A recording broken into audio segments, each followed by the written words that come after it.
Hello students, in this video I am going to discuss about 12th class physics unit 1st electrostatics. Now we discuss the meaning of electrostatics. Electrostatics is the combination of two words electro plus statics. So electro means related to charge or electricity and statics means related to which is at rest. So electrostatics is the branch of electricity where we deals with charges at rest. So electrostatics वो physics का वो branch है जहाँ पे हम charge को rest पे लेके चलेंगे तो उसको हम इलेक्ट्रोस्टैटिक्स कहेंगे।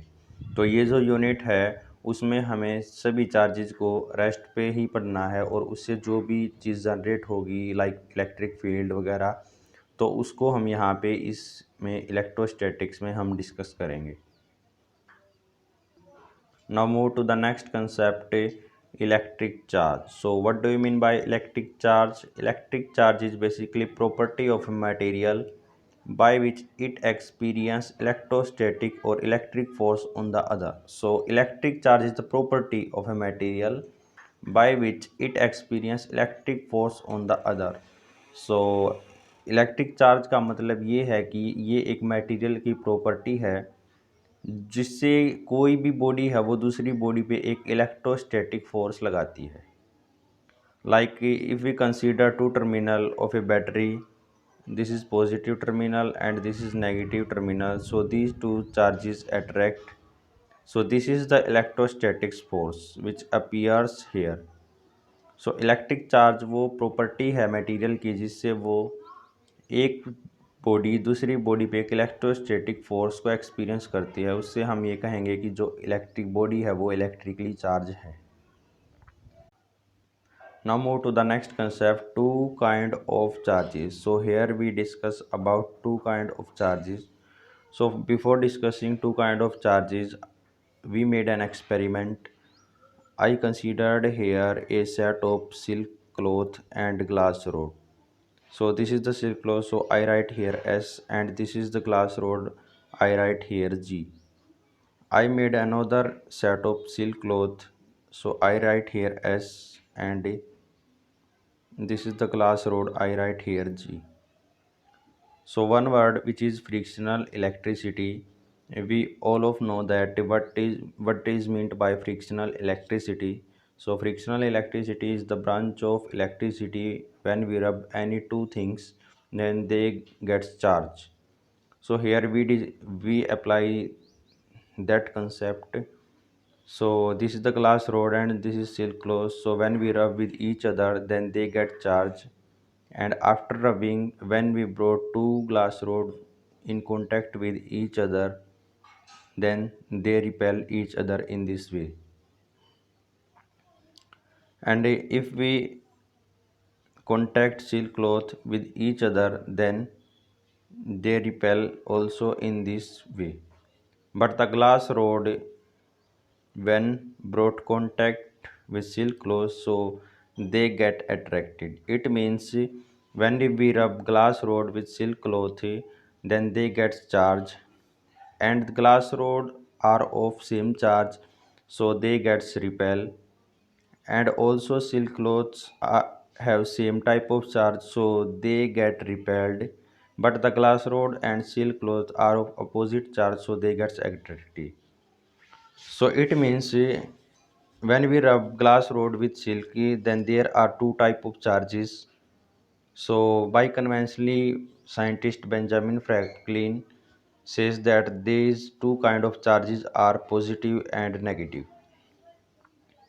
So when we rub glass rod with silky, then glass rod is positively charged and silk cloth are negatively charged. So when we brought close contact with two positive charge, so they repel each other. Similarly, two silk cloths are also repel each other, but the glass rod and silk attract each other. So it means that like charges are repelled, but unlike charges are always attracted. यहाँ पे हम discuss करेंगे to kind of charges के बारे में। तो इसमें देखिए हम क्या करते हैं, इसमें हम दो सेट्स लेते हैं सिल्क और ग्लास रोड की। तो यहाँ पे ये जो जी हमने लिखा है ये ग्लास रोड के लिए लिखा है और जो एस लिखा है वो सिल्क के लिए लिखा है। तो इसमें हमने दो सेट लिए। अब एक वर्ड जो होता है वो होता है फ्रिक्शनल इलेक्ट्रिसिटी। उसमें देखिए हम क्या करते हैं, उसमें हम कोई भी दो चीज़ों को एक दूसरे के साथ रब करते हैं। तो जब हम उनको रब करते हैं तो वो जो दोनों चीज़ हैं वो चार्ज हो जाती हैं। तो यहाँ पे ये जो हमने ग्लास रोड लिया है यहाँ पर हम इसको सिल्क के साथ रब करेंगे। तो उससे क्या होगा कि ये जो दोनों चीज़ हैं ये चार्ज हो गई, यहाँ पे भी इस तरीके से रब किया तो वो दोनों चार्ज होगी। तो उसके बाद हमने क्या देखा कि ये जो दोनों ग्लास रोड थी हमने इनको पास ले जाके देखा तो ये जो दोनों रोड हैं वो एक दूसरे को रिपेल करती हैं। और ऐसे ही हमने जो दोनों सिल्क क्लॉथ थे उनको एक दूसरे के पास ले जाकर देखा तो वो दोनों भी एक दूसरे को रिपेल कर रहे थे। यहाँ पर ये इस तरीके से यहाँ पे ये शो भी किया हुआ है, ये दोनों सिल्क क्लॉथ है। उसके बाद हमने ग्लास रोड को सिल्क के पास ले जाके देखा तो ये दोनों एक दूसरे को अट्रैक्ट कर रहे थे। इससे हमें पता लग गया कि जो ग्लास रोड थी उन पे एक टाइप का चार्ज था और जो सिल्क क्लॉथ थे उन पे एक टाइप का चार्ज था। तो इससे हमें ये पता लग गया कि जो लाइक चार्ज होंगे वो रिपेल करेंगे और जो अनलाइक चार्ज होंगे वो एक दूसरे को अट्रैक्ट करेंगे। अब एक बेंजामिन फ्रैंकलिन साइंटिस्ट नाम थे। अब क्योंकि हमने यहाँ पे टू काइंड ऑफ चार्जेस को पता लगा लिया तो उन्होंने ये कहा कि एक को हम नाम देंगे पॉजिटिव और जो दूसरा चार्ज होगा उसको हम नाम देंगे negative. Now the next concept is gold leaf electroscope. So as the name indicate gold leaf, it means the leaf are of gold. So this is the arrangement of apparatus. So this is the metal disc here and this is the rod and charge transfer on the disc to this rod, and these L and L are two gold foils. So this is the apparatus which is gold leaf electroscope. So now I'm going to discuss about its working. So when we brought any charge rod with close contact with metal disc, then charge on a rod transferred to this metal disc and this charge move through this rod are in this way, and now these charge appear here. So since positive repels, then these two leaf move in this way.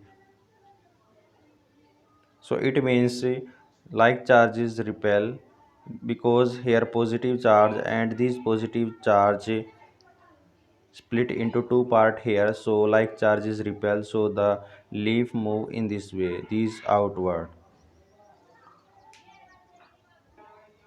Gold leaf electroscope को हम discuss करते हैं। देखिए यहाँ पे इसका जो apparatus है उसका जो अरेंजमेंट है उसमें सबसे पहले यहाँ पे ये है एक मेटल डिस्क है, यहाँ पे ये एक रोड है और यहाँ पे ये जो लीफ है एल ये गोल्ड लीफ है। तो इसमें देखिए हम क्या करते हैं कि कोई भी अगर ग्लास रोड हमारे पास या कोई भी रोड है अगर वो चार्ज है तो हम उसको मेटल डिस्क के साथ यहाँ पे कॉन्टैक्ट में लेके आते हैं इस तरीके से।